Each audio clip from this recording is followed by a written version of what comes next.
nee nañu da nga am problème personnellement. mais xamul ma Sonko bay am ak moom problème personnel jikkoom laa bañ du moom laa bañ ni muy doxalee laa bañ parce que leer na ma ne ni muy doxalee méngoowul ak li nga xam ne ñun moo ñuy permettre ñu yegg si yóbbu Sénégal ci Sénégal bi nga xam ni moom la ñu bëgg. lan mooy doxal lu la gën a naqari ci moom ba tax nga mënoo supporter ces le comportements. manque de démocratie le fait d'être allergique à la contradiction.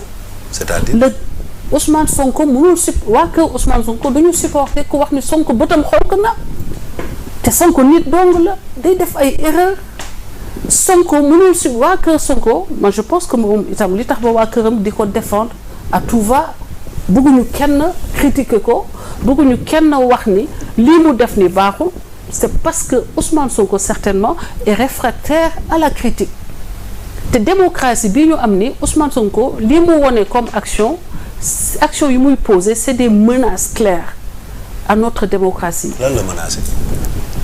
Quand on ne peut plus dire son opinion sans être lynché sur les réseaux sociaux. Quand on ne peut plus critiquer Ousmane Sonko sans être menacé de mort. Quand on ne peut plus critiquer Ousmane Sonko et être menacé de perdre tout ce qu'on a construit dans sa vie. Et on les a vus à l'œuvre. mais yow li ma lay wax nii loo xam ni la. yow Françoise daf fi xew boo waxee ni Ousmane Sonko tegu li muy def nii jaaduwul. mais yow dañ lay dagal ndey. waaw d'accord xam nga man ñun bëgg nañ même nos chefs religieux ce que nous avons de plus précieux. mais chef religieux dem na wax fi bay jooy ndax loolu. ñun xam nga bëgg nañu nga kaas loolu ndax neexu la. nga wax ko mais c'est mais tamit bëgg nañu ne waa ji tamit buñ ko tooñee nga ne nga génn taxaw ne dañ koo tooñ. man de bu ma gisee man ba mu leer ma. nit ki ñi nga woo ko pour mu ñëw fekk si la ci yoon pour nga àtte ko. nga naan ko awal nii fee nga yow nit ki yu bëri. gis nga xam nga man damaa bañ légèreté boobu à la sénégalaise.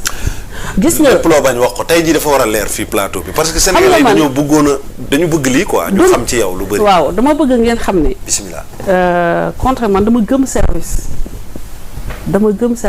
Sénégal buñ ma waxee ñëwal 8h moins le quart dinaa fekk ma taxaw.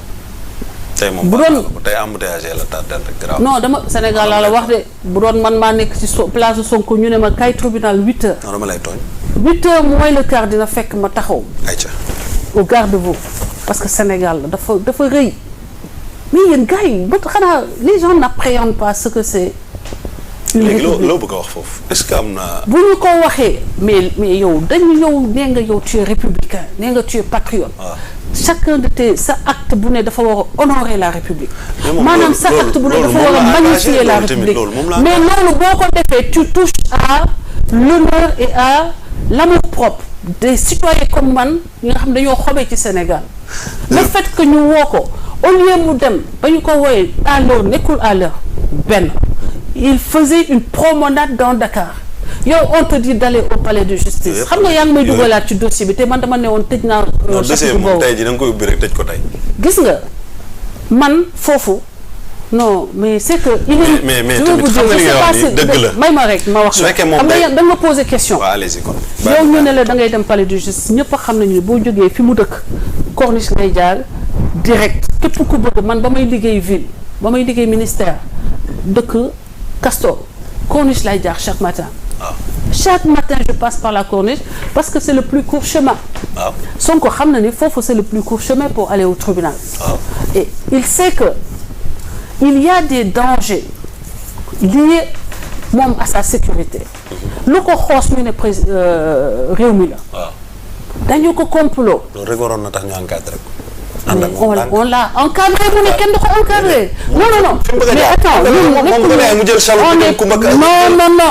on est dans une république on n'est pas dans la cour de récréation ma ne jibi nekkuñu cour récréation maternelle ba xale nga ne ko jaagal ni mu ne non dama cloche bi sonné muy doog a dem saw yi xam nga loolu xale yi di def cours maternelle dañuy foo ba cloche bi sonné ñuy doog a bëgg a dem saw yi xam nga maîtresse yi lu ñu lay def boo ñëwee dañ lay jox ne la je ne dois pas aller yaa ngi dégg nga bind ko 100 fois bàyyi ba mu yegg léegi bi tamit bindul ko loolu non bind 100 fois xam nga loolu. xam nga loolu tamit day ci jamono jooju noonu. moo xam nga jël bi dëkk bi dafa nekkoon.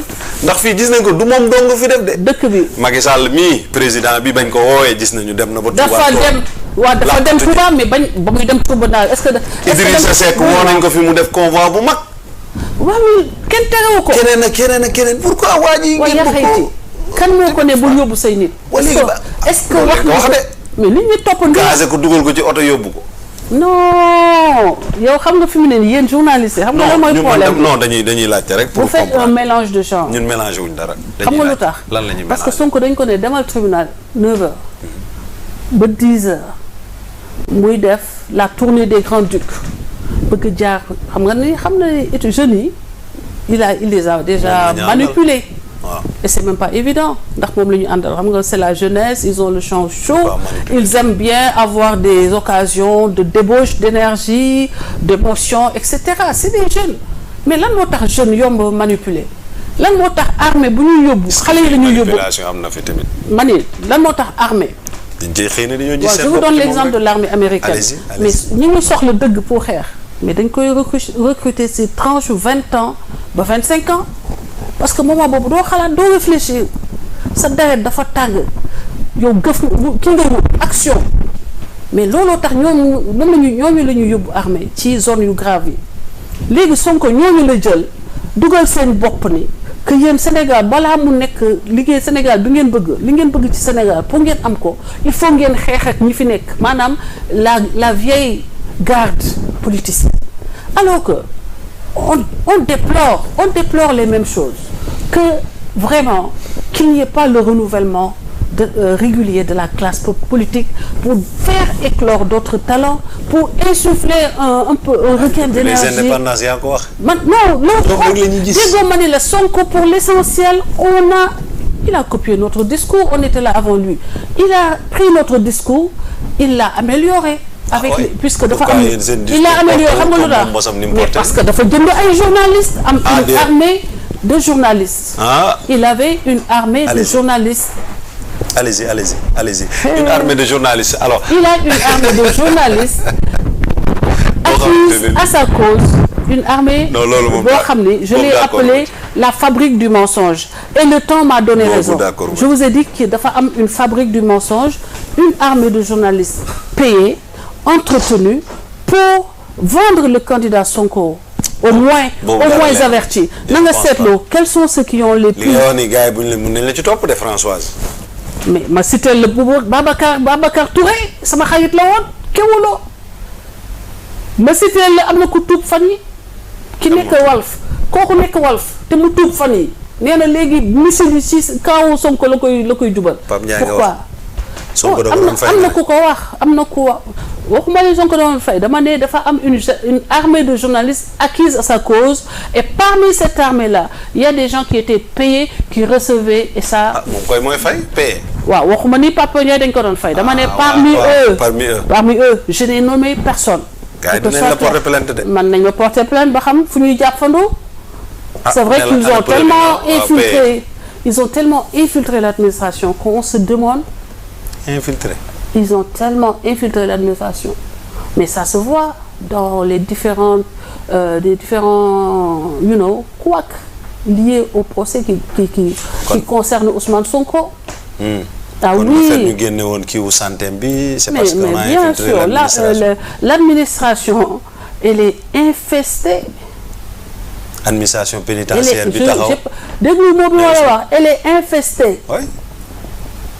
Il faut une purge de l'administration parce que on ne peut c'est trahir son peuple c'est am na loo xam ne boo ko defee da ngaa def haute trahison dañ la war a atte parce que yow nga nekk ci administration mu am des codes déontologiques nga violer ko pour servir une personne un seul Sénégalais ça veut dire que tu crucifies ton peuple ta République. kon boo nekkee ci administration nga servir le président de la République haute trahison mu nekk. non bu fekkee ni da nga servir le parce parti, que c'est une personne, hein? Pas le président. Non, le président de la République, c'est le chef de l'administration. On doit le servir. Dama la ne le chef du parti APR. Bu fekkee ni dañoo jël l'administration mettre ko au service de l'APR. Haute APR laa la wax. Haute trahison la. Mais le président de la République, c'est le chef de l'administration. Nous sommes tous là tous ceux qui sont dans l'administration, j'étais dans l'administration, nous sommes tous là pour le servir. ñëpp tous concourent à ce que lui il atteigne ses objectifs. Et il faut que les gens sachent que quelqu'un qui a été incapable de rester dans l'administration, quelqu'un qui a été radié de l'administration pour faute grave, qui n'est pas allé porter plainte ak lu mu bëggee histoire, il n'est pas allé porter plainte. S'il avait raison, il aurait été foofu tribunal bi nu mu tudd tribunal du travail porter leen plainte laaj dommages et intérêts des millions de francs CFA. Est-ce que jar na ko. Mais pourquoi pas? Mais pour setal deram man bu ma doon moom dinaa setal sama der parce que du ma bàyyi sama dossier ñu ne j'ai été incapable de servir correctement dans un petit service de l'État. Après j'ai l'outrecuidance ma am fit ak yabaate bu day ni ma ne léegi chefu administration centrale bi yëpp laa bëgg a nekk loolu Sénégal rek nga ko mën a gis moom démb bërki démb moo yëngal l'administration pénitentiaire ah mais bien sûr day def communiqué rek ku nekk di tiit day wax. ah mais vous savez. lan la ñuy tiit. vous savez un détenu kay bu la leeree ne def. dama la bëgg a wax. nous avons un monde hyper digitalisé. Un monde de l'hyperconnectivité. Les gens, l'information dafay circuler et des flots de manipulation, de fake news ba nga xam ne il est facile, il le maîtrise bien Ousmane Sonko et il s'est basé sur ça. kon foofu nangul nga ko boobu. non mais c'est le meilleur. D'accord, continue. ci man xam nga man nit moom man je suis pas du tout. awma nee naa la awma quelque chose contre lui mais je suis objectif. de loolu moom bëggoon nañ ko xam moom comme que tontu nga leen rek baax na continuer ci administration. mais je t'avoue que est-ce que xam nga ni président Macky Sall moo ko jiitu ci réseaux sociaux yi. mais xarañu ci de. non président la mënul def li Sonko di def et puis aussi. su ci xarañoon éducation de base. ñii lu ñu def kay mu déjoué ko. Sonko li muy def président Macky Sall mënu ko def. bii moom dañ ne communiqué 16h. Finalement gars yi ñoo nekk attaché de presse bu Pastef ci jour boobu à 16h ñëpp toog di xaar xam naa ne ñoom sax xëy na kon taal nañ seen connexion di xaar ndax waa ji dina waxam du wax ñu toog ba 18h. Après ñuy soog a jot bon benn discours bu ñu lire venant de Sadikh Top benn membre Pastef. Ouais, il faut leur concéder qu'ils maîtrisent l'outil digital, les réseaux sociaux et ils s'occupent bien de leurs éléments dans les réseaux sociaux. Promotion au candidat bi ñu jël nii de ne. ban candidat Bassirou Diomaye Faye. ah kooku moom la ñu jël. waaw Ousmane Sonko moom la wax. yëgoo ko woon yow. oh my God non maa ngi seen ay kii non. moom nga nar a jàkkaarloo ci présidentielle bi de nee nañu. maak moom. waaw. man de saway ndeysaan. lan mooy chance am moom wala xamoo ko en tant que kuy observer. non d'être candidate. bénéfice bi mu am rek c'est il dispose d'une fabrique du mensonge efficace et que ses adversaires ne savent pas véritablement comment les combattre. Et malheureusement dans le camp présidentiel à un certain moment ils ont pensé que roube bi mooy xeex bi alors que xeexu réseaux sociaux ça va au-delà du roube. Et ils l'apprendront bientôt à leur dépend. Man ça ne me concerne plus. Ça ne vous puisque concerne man pas. je suis candidate. Ouais. Et j'ai pas ces problèmes-là. yow François. Man rek je suis une armée. Man rek man la candidate man rek I'm a one woman's army. balaa may ñëw ci yow. parce que waxtaan bi noonu la quoi waxtaan bi dañ ko def ñaari pàcc benn bi actualité benn bi ci yow. Mais actualité bi li ma koy jeexale peut-être mooy. ay cours bu ci mel ni CEDEAO. Ouais. mu jóge nañ ci Cour suprême mais CEDEAO. Mais CEDEAO il me semble que dafa neenal li Sonko doon kii. loolu la wax. def naa CEDEAO dafa wax ni le Sénégal n'a violé aucun des droits du citoyen Ousmane Sonko. loolu nga doon xaar waaw te CEDEAO nekk de cours boo xam ne man je vais dire humblement que j'ai pratiqué. dama la ko laaj na xam naa ne xam nga. xam nga lu tax oui. man jël naa nit koo xam ne dama ko doon xeexal fayal ko avocat bi dem défendre ko CEDEAO mu gagné même avocat boobu noonu waxu leen ni que candidat am ànd na ak moom ñu défendre son client CEDEAO ne ko yaa wax dëgg état Sénégal na ko fay boo ko tooñ Assane Diouf mais CEDEAO bu neenalee tey Ousmane Sonko dafa am fu leer fu mu ko teg te na ko Ciré Clédor Ly wax Sénégalais yi que client am Assane Diouf a été vainqueur devant la cour de la CEDEAO et il était opposant mais radical mais encore bien plus virulent que Ousmane Sonko mais moins malfaisant alors bu fi kenn indi ay CEDEAO que dañ leen corrompre parce que ça ne tient pas quoi ça c'est un peu trop fort de café de vouloir dire que toute la terre entière est corrompue quand elle ne dit pas le son de cloche que Ousmane Sonko voudrait entendre. Parce que beneen bi mooy CEDEAO parrainage jaar na fi Khalifa Sall jaar na fi keneen ak keneen jaar na fi ñu jox dëgg. mais CEDEAO appliqué wuñ ko fi. mais appliqué wuñu ko mais entre la décision. te avant même décision bi di Wade ministre bi taxaw na taxaw na man nag dafa am loo xam ni sama peut-être sama limite la j'aime pas parler de domaine yi ma maîtriser wul. surtout le droit ma nangul la ko sax.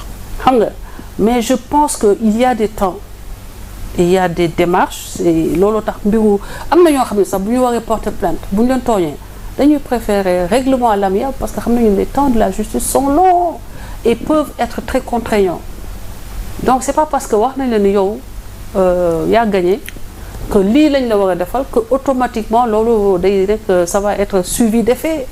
D'accord. Vous voyez ce que je veux dire? léegi waxtaan bi ñëw naa ci yow ak sa candidature ak say relations gars yi de laaj nañ la ana Adji Sarr. Bon, notre fille Adji Sarr comme je vous l'ai dit dans plusieurs de mes interventions dama ko gis mu tumuranke lool kenn ñemewul wax turam mu toog wax li ko métti nit ñi di ko daw une partie du peuple daw ko beneen partie bi di ko agressé di ko lâché kenn amul fitu défendre ko kenn amul fitu sax wax turam ma xam ni ñii dama jaar ak ñoom ci yu métti xam lan la ñu mën ak ni ñu mënee yàq doomu aadama ma jël décision défendre ko pour le principe que am na droit wax li muy wax am na droit porter plainte te état dafa am devoir u déglu ko jox ko moyen mu am procès loolu donc laa doon xeex. léegi xeex bi que mu am dafa justice mais elle a obtenu justice. jeexagul de. mais elle a gagné son procès contre Ousmane Sonko bien malgré la communication mensongère. bu gagné woon moom lu muy dugali recours.